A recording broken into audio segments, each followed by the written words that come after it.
Oi, pessoal. Com muita alegria, hoje nós vamos ter mais uma entrevista no nosso canal Longevidade Cast, tanto no YouTube, quanto no Instagram, quanto no Spotify.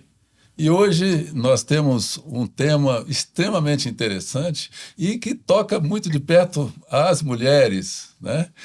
Porque nós vamos falar um pouquinho sobre suplementos e fórmulas vitamínicas, vamos falar de mitos e verdades sobre câncer de mama e vamos falar de longevidade, que é a nossa temática principal.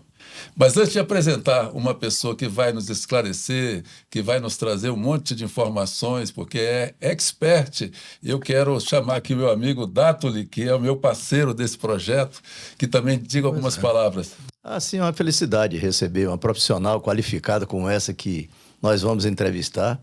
Infelizmente, ela não está presencial com a gente, mas está à distância e se dispôs a conversar com a gente. Então, muito obrigado à nossa querida convidada. E vamos explorar um bocado dos conhecimentos, da vivência, da experiência clínica, de todo o currículo brilhante. E vamos levar muita coisa boa para o pessoal que nos acompanha aqui. Vamos lá. E nós Né? estamos falando de quem? Doutora Eneida Ribeiro. Ela mora em Goiânia e tem um currículo vastíssimo. Eu vou só dar uma panorâmica aqui. Se eu esquecer alguma coisa importante, por favor, doutora, você me corrija, tá? Me deu a liberdade de chamá-la de você, eu te agradeço, para ficar um papo mais descontraído, né? Mas em relação ao teu currículo, né? Graduada em Universidade Federal de Goiás em 1995, ou seja, já tem uma experiência bastante longa, residência em cirurgia geral e cirurgia oncológica, que tem toda a especialidade de ginecologia, mastologia, oncologia, formação também em cirurgia oncoplástica e reconstrução mamária. São temas assim extremamente complexos, né? Uma prática que exige uma especialização fantástica, né? Mestre em ciências pela USP, pós-graduada em longevidade saudável, em práticas ortomoleculares e em medicina tradicional chinesa. Mestre Reiki, formação em florais de Bach e formação em constelações sistêmicas e familiares. Portanto, aí teremos um manancial de conteúdo fantástico para explorar, né, Dátoli? Um conhecimento bacana, assim, não só pelo lado estritamente técnico da medicina convencional, mas ela tem esse lado outro de complementação, aí alternativa também dessas sabedorias milenares aí que tanto hoje estão sendo reconhecidas, né? E eu mesmo sou fã muito desse outro tipo de conhecimento que vem agregando aí a ciência médica propriamente dita. E isso aí acho que forma, né, um conjunto de conhecimentos e de experiências fantásticas e que só a sua clientela e o público que vai lhe ouvir aqui tem muito que ganhar com isso. E para a gente dar o pontapé inicial, né, e também a própria Eneida falar um pouquinho sobre si, né, mas eu já queria adiantar, sabe, colocar a bola em campo, sabe, doutora, falar um pouquinho sobre as questões de câncer, tendo em vista que nesses tempos modernos de longevidade, o câncer passou a ser algo, infelizmente, com muito mais, vamos dizer assim, presença nas doenças atuais, né? E quais medidas preventivas e o que é que a senhora poderia falar um pouquinho sobre isso? Claro, e já falando um pouquinho da sua apresentação, caso queira, por favor. Boa noite, Dátoli, Arnaldo, muito obrigada pelo convite de estar aqui. Gostaria de estar presente pessoalmente, mas não foi possível, mas de qualquer maneira a gente vai tentar compartilhar algumas orientações que acho que vai ser muito, muito importantes para muitas mulheres que não vão nos ouvir, alguns homens também, né? Porque tudo que a gente estiver conversando aqui serve para as pessoas indistintamente do sexo, né? Até porque, quando a gente fala até mesmo de câncer de mama, o câncer de mama também acomete os homens, né? É uma fração de um homem para cada 100 mulheres. Mas hoje a gente tem vários casos de câncer de mama masculino e são casos ruins, porque são diagnosticados já de forma bem tardia. Então, dando resultados muito, muito, assim, aquém do que a gente imaginaria em termos de cura, né? Mas falando de câncer, a gente tem hoje uma grande preocupação dentro da medicina, que é a parte oncológica, que é a minha formação básica. Por quê? Após as mortes por doenças cardiovasculares, o câncer ele assume a segunda causa de mais mortalidade no No mundo, mundo. né? E dentro das causas mais significativas em ranking, né, está o câncer de mama, né, e o câncer de próstata, né? E dentro do meu dia a dia, que eu trabalho em específico com a cancerologia feminina, né, e o câncer de mama e a reconstrução mamária, isso é algo muito presente na minha vida.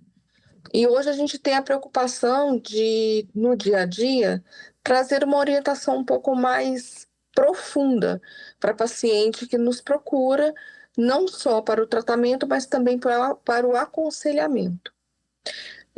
O câncer de mama sempre teve algumas causas muito bem específicas, de amamentação tardia, filhos tardios, uso de hormônios sintéticos, a amamentação por pouco tempo, a obesidade. Então, existem alguns fatores que já são discutidos de longa data. Mas existem algumas questões que têm que ser colocadas, que hoje eu me coloco assim, à disposição do paciente, porque eu me sinto na obrigação de falar.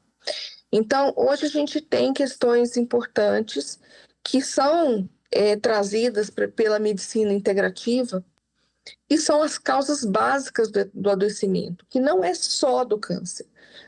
São causas básicas do adoecimento de uma forma global, né? Que são as intoxicações do corpo, os desequilíbrios nutricionais, as desnutrições funcionais, né? E os processos inflamatórios. Então, esse é um grande assim, portal aberto, não só para o câncer, mas para qualquer doença crônica. Sim. Seja o diabetes, a hipertensão, a doença autoimune, o Alzheimer, e vai por aí afora. Então, seriam, assim, desencadeantes comuns para todas as doenças crônicas e que seriam manifestas de acordo com a fragilidade de cada um dos pacientes. E, junto a isso, um olhar um pouco mais amplo. A gente ainda tem uma medicina muito vinculada à questão material, biológica, que você mensura, que você mede, mas a gente tem uma participação aí muito grande de questões sutis que vêm levar o ser humano a manifestar a doença no corpo físico, que são as questões emocionais, as questões espirituais, as questões ancestrais, que são muito bem estudadas dentro das constelações sistêmicas, né? Então, a gente tem que olhar para esse ser humano de uma maneira mais ampla, porque o câncer não é uma doença de fácil manejo e nem de fácil entendimento. Ele é multifatorial.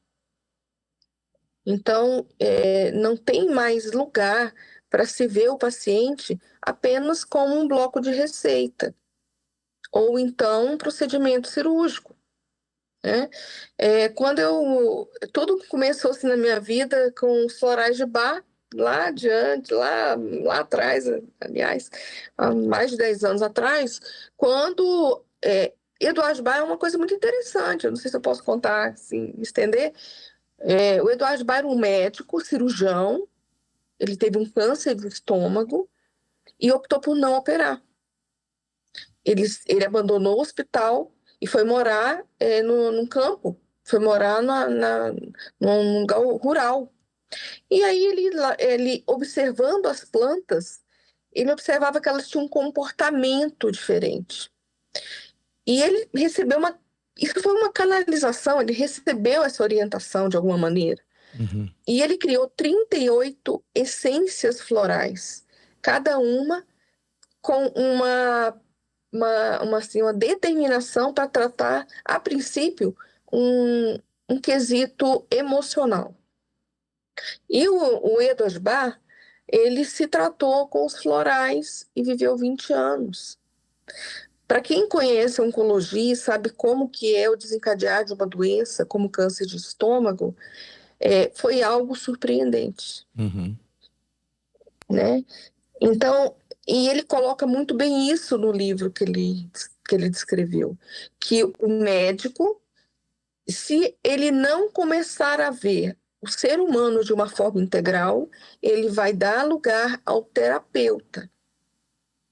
Porque o terapeuta tem a paciência e a disponibilidade de ouvir o paciente, de entender a alma do paciente. Pois é, esses fatores aí que a senhora mencionou de intoxicação do corpo, inflamação, né? A gente sabe que existem esses fatores, mas pouca gente conhece, ou pouca gente, eu acho que dá atenção para isso, e acho que essa abordagem é muito importante, porque eu acho que faz muita diferença, porque as doenças não surgem por acaso, né? Não. Está me lembrando, inclusive, doutora, uma coisa que parece que a medicina finalmente está voltando às origens, né?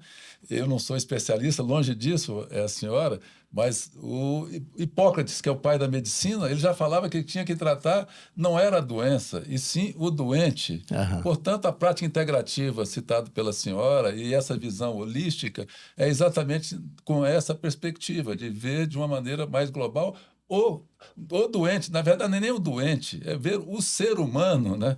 Não a doença propriamente, né? Sim, a medicina integrativa ela chegou com esse resgate do médico, né? Do médico que escuta, que cheira o paciente.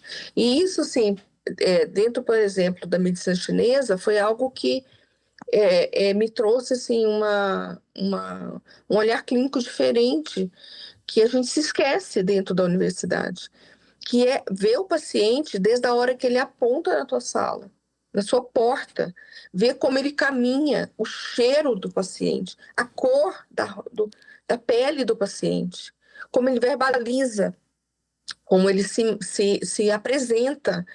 Você vai fazendo leituras, né? Então, que hoje a medicina consegue fazer um diagnóstico e uma leitura em uma consulta de 10 minutos? Impossível, Uhum. é impossível. Então, é importante dentro de uma abordagem clínica você me dizer até se você nasceu de parto normal ou cesariano. Uhum. Como foi a sua vinda? Você foi querido? Você foi esperado? Ou não?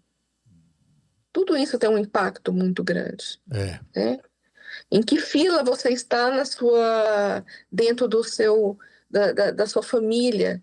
Em que posição de filho você está? Como é a sua relação familiar? Uhum. Então, tudo isso tem um impacto muito grande dentro de você avaliar o seu paciente, né? O que você espera? Aquela doença, ela está sendo manifesta por quê? Pois é, então a gente vai abrindo aqui um pouco, vou fazer uma outra pergunta bastante aberta também, para dar margem para a gente ir prosseguindo nessa sua abordagem aí. Por exemplo, hoje se fala muito no autocuidado, né? Essa é uma linguagem que está aí, tá uma expressão que está aí, está o autocuidado. Então, mas assim, na sua visão, esse pensar no autocuidado e tal, assim, que cuidados, e quanto antes melhor, as pessoas devem observar para chegar bem na idade avançada, ou seja, para desfrutar desse fenômeno do viver mais, que é o fenômeno da longevidade, né? Sim. Hoje a gente tem cientificamente já comprovado que existem dois fatores preponderantes dentro da longevidade e da saúde, que é como você se alimenta e a atividade física. E alguns se atrevem até a dizer que a atividade física é até mais importante do que a alimentação. Uhum.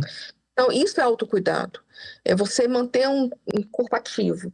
E hoje, assim, hoje eu acho que as informações chegam muito rápidas para todos. Então, hoje todas as pessoas sabem, por exemplo, da importância da prática da musculação. Porque você ganha músculos, você está ganhando força, vigor, Sustentação. equilíbrio para viver bem e viver autônomo, dinâmico, independente na sua terceira, na sua quarta idade. Né? Uhum. E hoje, assim, hoje isso não é mais desconhecido para ninguém. O difícil é a pessoa adotar isso. É a adoção. Porque existe uma autossabotagem muito grande. Exato. Né? Então, quando o paciente chega já com uma rotina que mostra um cuidado com a preocupação de se manter ativo, de manter essa performance física, você já tem meio caminho andado para aquele paciente. E aí vem a questão alimentar. A gente tem hoje uma cultura alimentar extremamente ruim, né? A gente tem uma cultura vinculada a alimentos mais rápidos, alimentos prontos, né? Hoje a vida é muito rápida, né? Para todos, né? Então, assim, acaba-se tendo o vício de consumir aquilo que está mais fácil, de só abrir os pacotes, né? De só de se desembrulhar os alimentos. Então, o melhor seria a gente prepará-los, tudo in natura, de preferência orgânico, né? Mas a gente tem uma dificuldade de logística para fazer isso. Então, a gente acaba consumindo uma dieta nutricionalmente pobre, né? Uma dieta desequilibrada do ponto de vista de macronutrientes. Então, uma dieta com muito carboidrato, com pouca proteína, que é estrutural. O que adianta eu ir para a academia, fazer meu estímulo muscular e ter uma dieta pobre em músculos, em proteína? Eu não vou formar nada, eu não vou conseguir. É tijolo. A proteína é tijolo para construção muscular. Então, não vai virar nada, né? E a gente tem hoje uma pobreza de alimentos. Hoje o alimento não tem gosto, não tem sabor. Então, por mais que você tenha um cuidado de preparar seu alimento, ainda assim, quando a gente faz uma avaliação com o olhar da medicina ortomolecular, da medicina, que é a medicina nutricional, que é a medicina de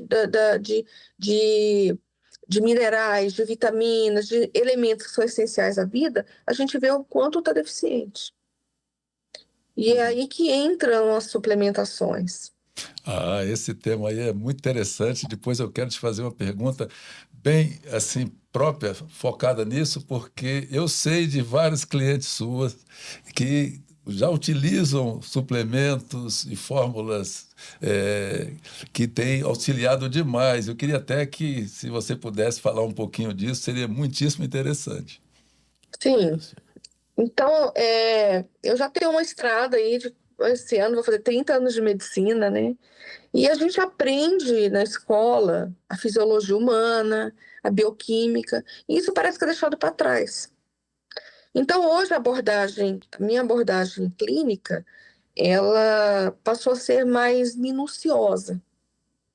É uma abordagem que fica um pouco distante da maioria do que é praticado pelos colegas.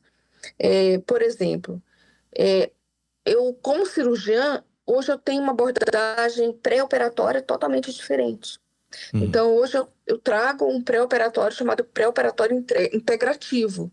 Então, não me serve só o paciente fazer uma glicemia de jejum, um coagulograma, uma creatinina, um hemograma, um exame de urina, um eletro e está tudo certo. De jeito nenhum. Eu preciso saber se esse paciente tem vitaminas, tem uma boa imunidade, se esse paciente tem uma condição proteica para fechar a ferida. Né? E nisso a gente traz uma abordagem onde a gente consegue ver aqueles fatores inflamatórios, desnutrição, intoxicações, parasitoses que são muito frequentes. Então, assim, você vai pôr um paciente numa situação crítica, que é uma situação cirúrgica, sem avaliar como que está a máquina? Uhum. Você viaja sem pôr a sua máquina para revisão? Não. É. Você põe um paciente em cima de uma mesa para operar sem fazer uma avaliação pormenorizada desse paciente? É. Não, acho que não. Esse é uma abordagem nova que eu adotei há algum tempo, depois que eu conheci a medicina integrativa e que eu não abro mão.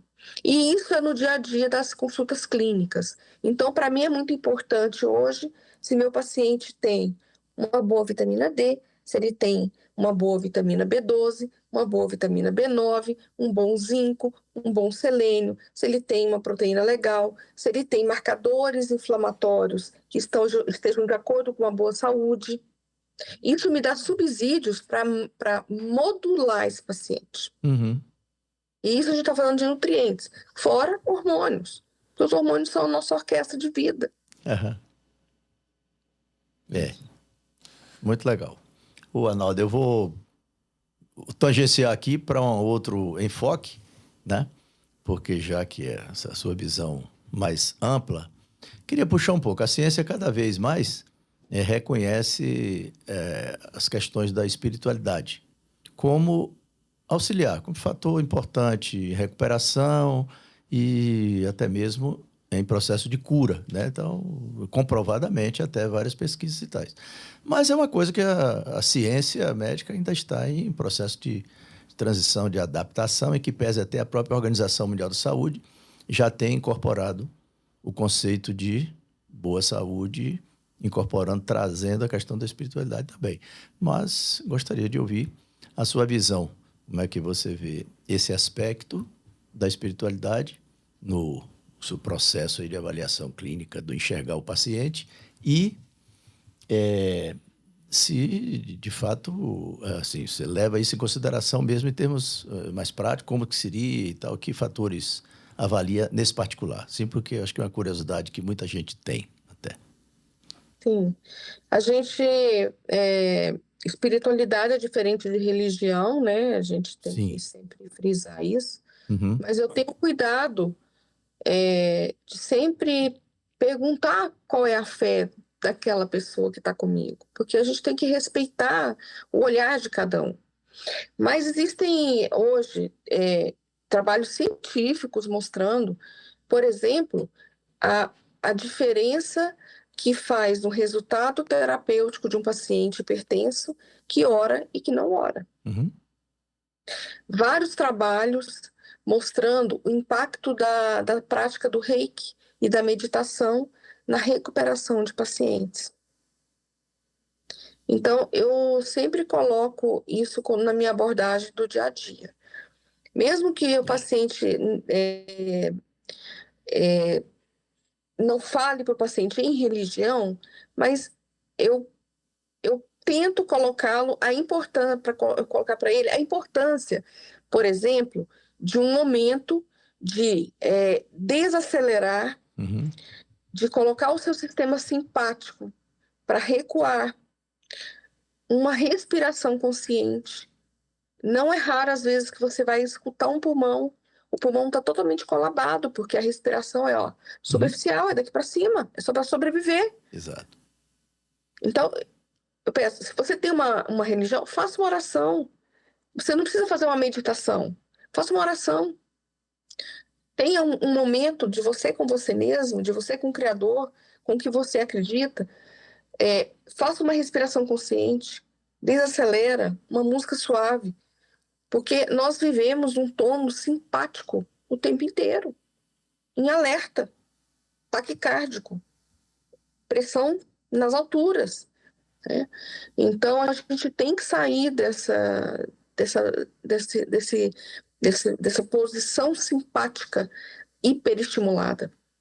E a espiritualidade, ela ajuda nesse sentido, né? E eu acho que as práticas, por exemplo, as práticas integrativas, que são sutis, elas não necessariamente estão vinculadas a uma religião, mas ela busca um entendimento de algo da espiritualidade como um mecanismo, uma ferramenta de cura, de auxílio, Uhum. né? E isso é muito presente, por exemplo, na medicina chinesa, né? Que é uma técnica extremamente sutil, que com a ponta do, você não precisa ter agulha, você pode ter só com a ponta dos dedos, você trata a alma do paciente. Porque a medicina chinesa consegue abordar isso, Uhum. né? Então, eu tenho experiências assim que eu já vivi que se não me deixam dúvidas, né? Eu já tirei paciente do CTI com acupuntura, né? Já tirei pacientes de crise de pânico com acupuntura, Uhum. com crise de Parkinson com acupuntura, né? Então, a gente vai entendendo que a sutilidade, ela traz um poder dentro das ferramentas terapêuticas. Ela é poderosa, né? E o Uhum. paciente não precisa acreditar. Não precisa acreditar. Muito Vai. interessante. Muito bom. Doutora, veja só, essa ligação da ciência com a espiritualidade é algo que me fala muito de perto, porque eu entendo que o cientificismo, né, exagerado, aquela coisa de que a ciência tem resposta para tudo, eu acho que cada vez mais a gente entende que não é por aí, né? E essa visão de que a espiritualidade ela nos traz essa possibilidade ampla de ver o ser humano como um todo, né? Nós não somos só, Uhum. claro, corpo, mente e emoção. Nós somos espírito, nós somos energia, nós temos corpos sutis, chakras, né? Tem que ver toda É, esse conjunto para a gente ter a visão da pessoa e claro. não da doença, né? É verdade. Ainda bem que isso está ganhando uma repercussão, outra mais ampliada. Eu fico muito feliz, até eu sou muito animado com essas coisas.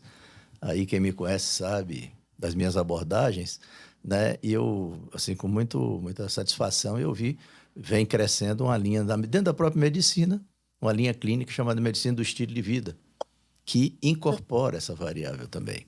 Então, assim, eu acho que tem um movimento, não só esse reconhecimento da Organização Mundial da Saúde e tal, as pessoas estão começando a ter uma visão assim, mais clara, porque de um convencimento de próprias pesquisas que até os neurocientistas estão trazendo evidências, né, a respeito dessas coisas e tal. Então, se me anima notar que talvez até já tardiamente, mas eu acho que esse movimento de trazer essas outras variáveis para junto da ciência, para trabalharem juntos, né? Eu acho que a gente só tem a ganhar. E eu acho que quando a gente pensa no envelhecimento, na longevidade, as pessoas vão viver mais e tal, acho que tudo isso vem em benefício desse horizonte, quando a gente vê um horizonte mais ampliado, né?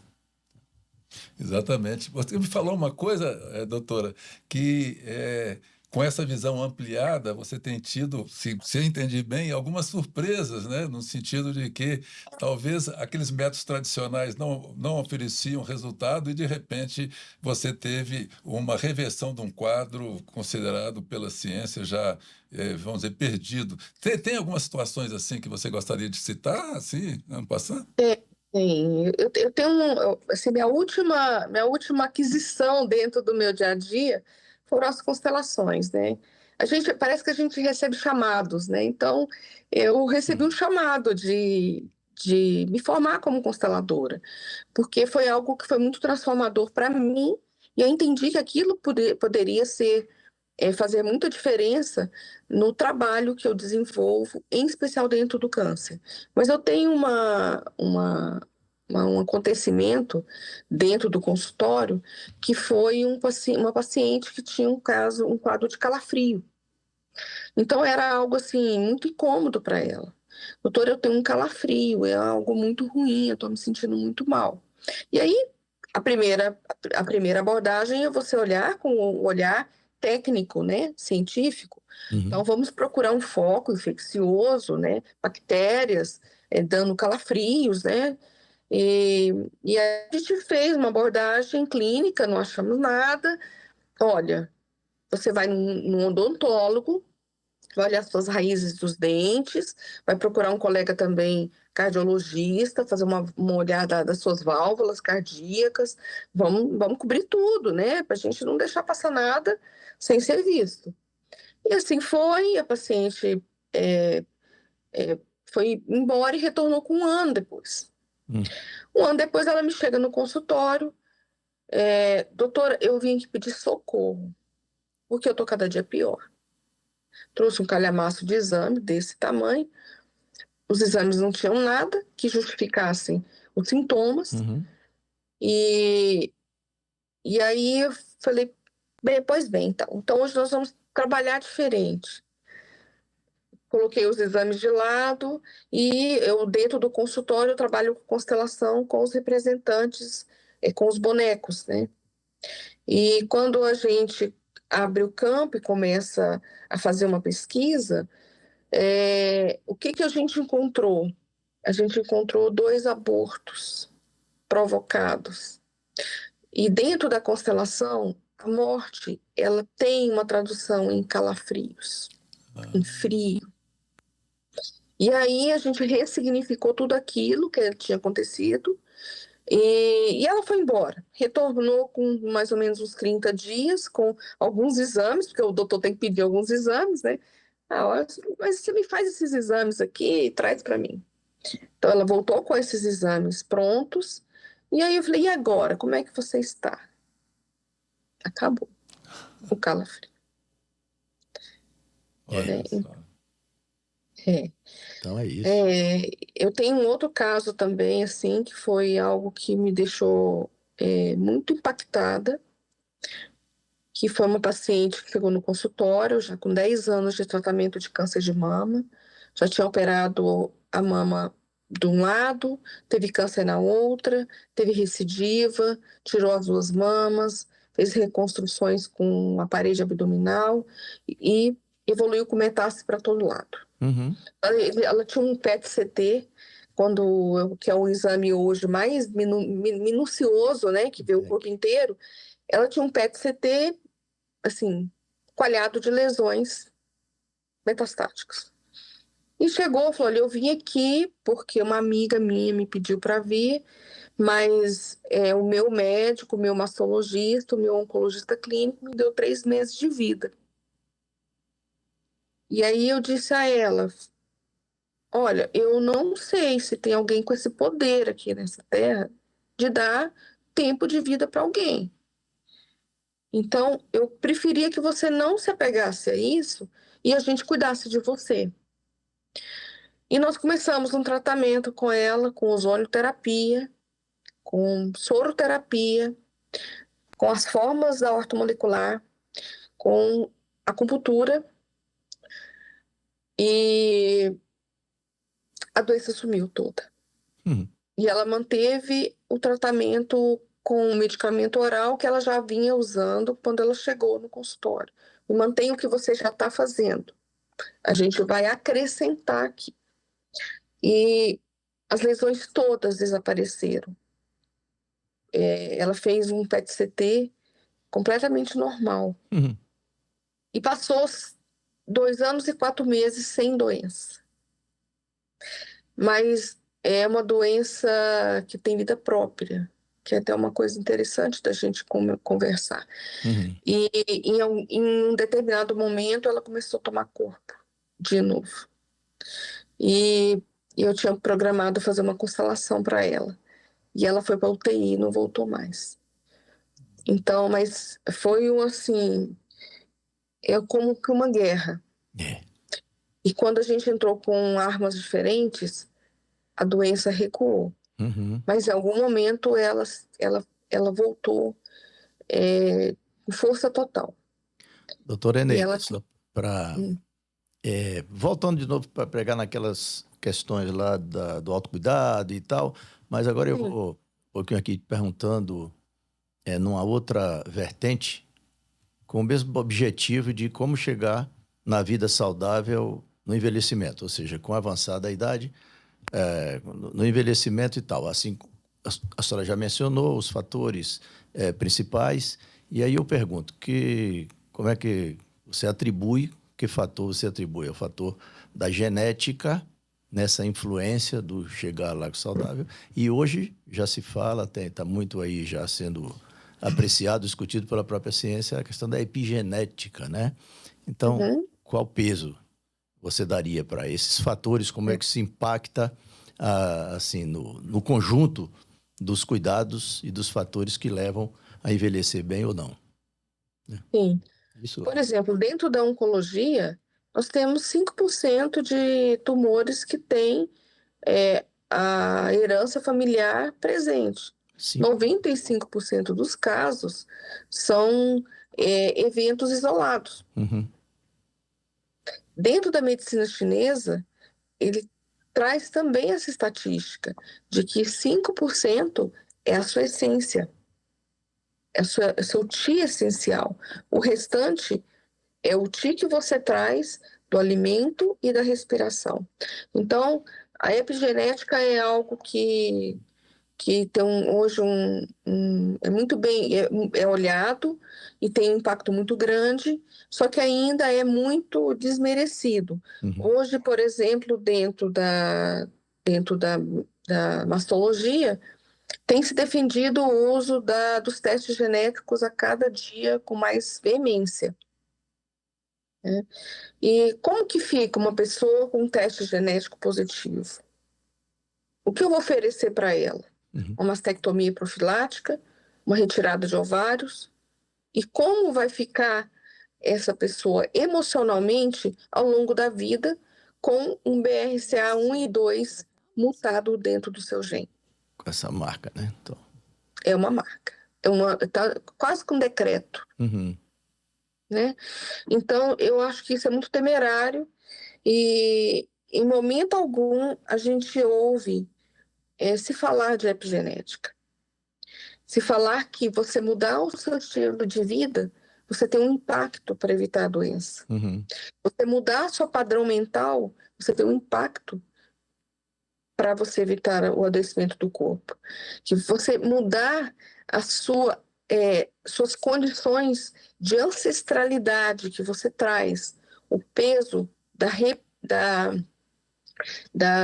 dos padrões que você repete ao longo das gerações, que isso possa mudar a sua vida, a sua trajetória e ter uma vida com mais saúde. Né? Então, do ponto de vista assim, físico, né, químico, a gente tem algumas questões bem importantes, assim, alguns suplementos muito importantes. Hoje, a gente tem a vitamina D como um grande carro-chefe, por exemplo. Né?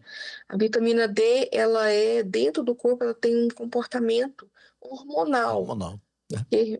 Ela tem que ser produzida e ela vai agir nas células. Então, o poder hoje da vitamina D como um modulador imunológico é espetacular.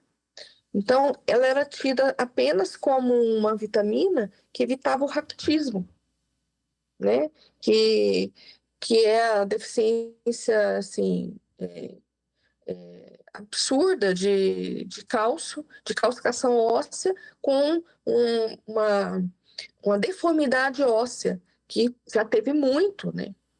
No nosso país, inclusive, muito, né? O raquitismo foi muito frequente.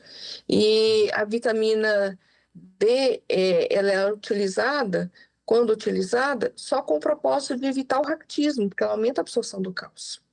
Só que a vitamina D, ela tem uma ação dentro do sistema imunológico, ela tem uma ação dentro do controle do diabetes, do pré-diabetes, da glicemia, da insulina, ela tem uma proteção contra as demências.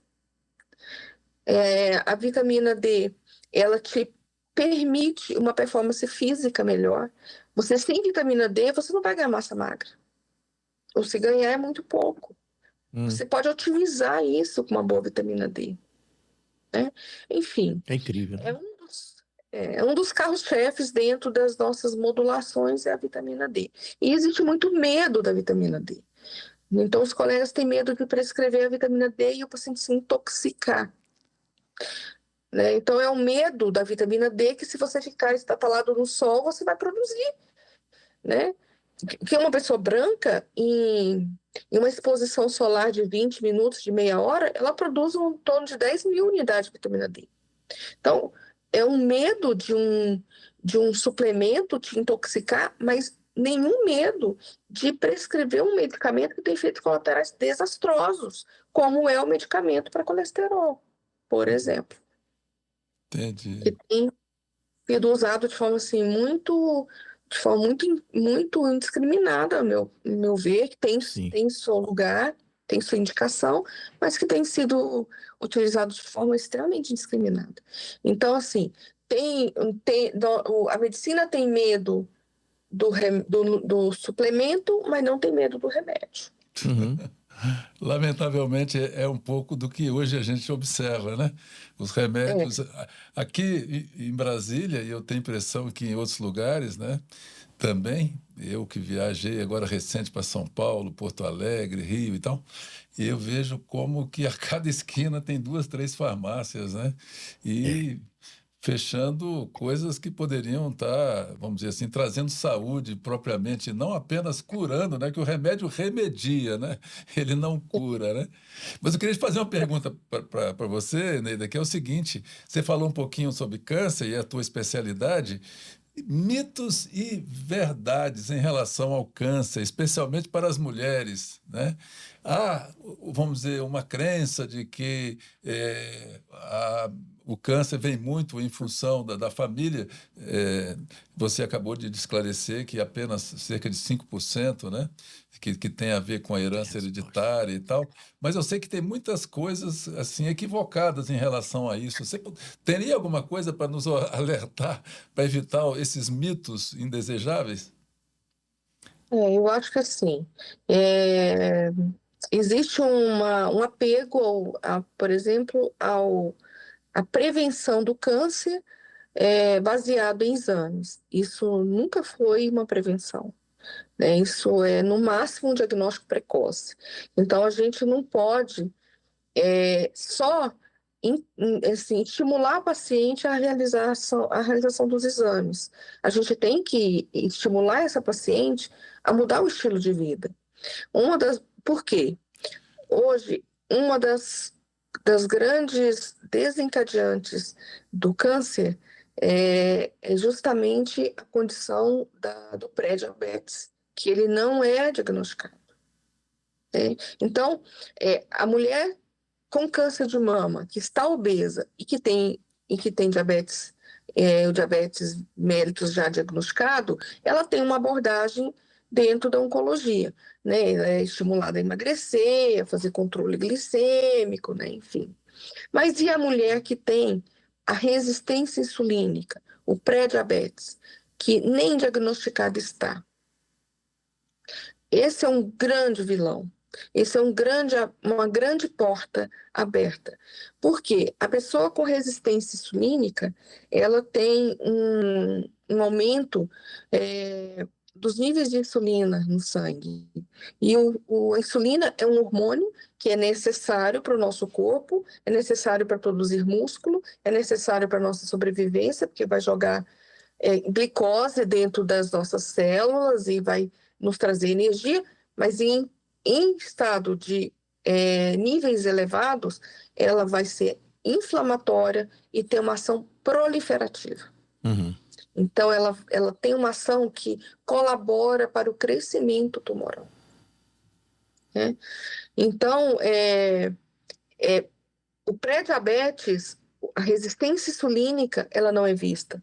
A paciente chega no consultório para fazer, às vezes, um exame de screening, de ultrassom de mama, de mamografia de rotina, e chega no consultório com dobras escuras, chamadas de acantose, axilas escuras, dobras no pescoço escuras. Você olha para aquilo, você fala para o paciente: você come muito carboidrato, você está com a insulina alta, você está com a porta aberta Uhum. para um monte de doenças, inclusive o câncer. É. E aí o paciente, às vezes, depois diagnosticado com câncer, é tratado do câncer e esse processo continua lá e a doença volta e tem um novo tumor. Ou então morre infartada. Porque o seu sistema metabólico continuou do mesmo jeito, a sua coisa lá. Continuou adoecido, porque nós estamos querendo matar o tumor, nós não estamos olhando para o doente, nós não estamos olhando para o paciente. As causas, existem origens, outras e tal, e o sistema metabólico, né, a gente sabe, aqui eu estou inclusive lendo um livro que ele bate muito nessa tecla aqui, que as pessoas precisam realmente prestar atenção a esses fatores que estão por trás desses grandes adoecimentos todos aí que a senhora tem mencionado e tal, e que chega não só nas questões coronarianas, etc., mas que chega na demência, né? Que chega no fundamental. E o demente, como ele fica totalmente dissociado das questões do mundo, o corpo fica bom e ele vive mais. Desintoxica. Desintoxica, mentalmente fica ótimo. É fogo. Esse livro, né, das perturbações, porque se desconecta de tudo isso aqui. Sim. E aí o paciente com Alzheimer, ele está ótimo. Você faz exames, ele está fisicamente muito bem. Olha só. Eu queria engatilhar aqui, Arnaldo, se me permite, pegando um pouco, assim, explorando um pouco mais. Já falou de várias coisas, mas vamos lá, pegando assim para falar para o público. Em termos de novidade, eu tenho cachaça por o tema saúde e tal, isso desde criancinha, né, e tal, eu gosto muito, e depois que a gente está nessa temática do envelhecimento, necessariamente a gente tem que ler. Então vejo que está chegando muita novidade, a ciência tem avançado muito, né, até por força de ajuda da tecnologia toda que hoje existe e tal, então tem avanços significativos e tal, as neurociências estão aí avançando pra caramba, dando respostas que antes a gente não sabia. Na sua área, nas suas áreas, né, de atuação, estão pensando nelas e tal, assim, poderia nos dizer algumas novidades, coisas que mais recentes, imagina, 5 anos para cá, assim, consegue lembrar de algumas novidades, algumas coisas interessantes que estão sendo trazidas para o arsenal das abordagens da ciência, da cura de uma maneira geral, né? Sim. Dentro da longevidade, hoje o que tem de mais novo em estudo é a abordagem em cima dos telômeros. Os telômeros são a grande vedete, tanto do viver mais, quanto do adoecimento, em especial o câncer. O telômero é assim. O nosso gene é um cadarcinho, né, enroladinho. E o telômero é a pontinha do cadarço, aquela pontinha de plástico, né? Então, quando a gente tem telômeros que são mantidos em integridade, a gente tem a possibilidade de viver mais longe. E hoje já tem tecnologia, não aqui em Goiânia, eu não conheço, mas hoje já tem laboratórios fazendo mensuração de telômero, né?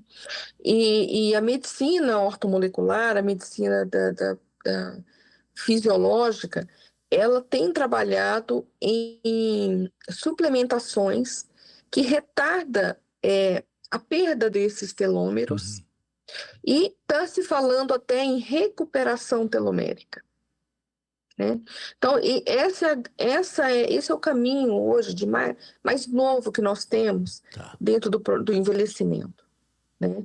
Onde a gente vai poder recuperar a juventude, que se você recupera o seu mensageiro de celular, você vai poder melhorar, trazer mais vigor para essas células, né? Acredito-se que poderíamos rejuvenescer o corpo, né? E retardar o envelhecimento, que é algo que a gente hoje já consegue com os nutracêuticos, né? Com os antioxidantes, né? Hoje a gente tem um arsenal muito grande de suplementações que tem essa função de desinflamar, de desintoxicar, de antioxidar, que seria desenferrujar o corpo, né? Então, a gente tem hoje já um grande arsenal que trabalha a esse favor, mas tem uma linha de pesquisa trazendo aí, assim, vindo a galope, e que vai trazer a novidade do rejuvenescimento, Uhum. Nesse né? campo celular, né? Então, A nossa vedete é o telômero. E quando fala em Uhum. câncer, vê que como o telômero ele é uma fração importante, né, dentro do nosso mundo celular, que o câncer ele se perpetua mantendo o telômero íntegro. Ele não deixa a célula morrer, hum, porque ele produz a enzima que faz o telômero se manter, que é a telomerase. Então as células viram zumbis, elas não morrem. Então o telômero ele tem uma participação dentro de uma doença que cria uma vida própria. Então a participação dentro da vida longeva. Então é o grande alvo hoje de estudo é o telômero. porque ele pode ter um efeito positivo no aspecto, ou pode ter esse fator desorganizador, né? Do sistema celular. Se você estiver com um organismo íntegro e trabalhar os seus telômeros, você pode produzir um desaceleramento do envelhecimento e até um rejuvenescimento. Sim. Mas dentro do câncer, esse é o grande mecanismo de perpetuação do tumor. Desorganiza ali a produção celular, etc, né? Ele mantém o telômero da célula tumoral íntegra e a célula não morre. Uhum. Olha só. Ganha vida, se fortalece. Ganha vida própria, como se fosse assim. Sim. Muito bem. Olha, eu estou super satisfeito com essa nossa conversa, viu, Edeira? Eu estou, assim, impressionado. Muita coisa nova aí que eu não conhecia. Muito e bom. realmente é uma área maravilhosa de muitas... Eu queria te fazer uma pergunta, pelo menos para mim, final, que seria o seguinte: a gente sabe que a depressão, dizem até que é o mal do século e tal, e eu queria saber se na sua área a depressão, em que medida que ela acentua, que ela complica mais o doente, especialmente na área de câncer de mama ou de próstata, o que seja. A depressão ela também tem multifatores, né? Um fator que hoje todo mundo já tomou conhecimento é a questão da saúde intestinal. A gente tem uma correlação muito estreita, né? O nervo vago, ele sobe do sistema nervoso central, ele está aqui no sistema nervoso central, ele desce para o intestino. Ele percorre, né, o nosso eixo.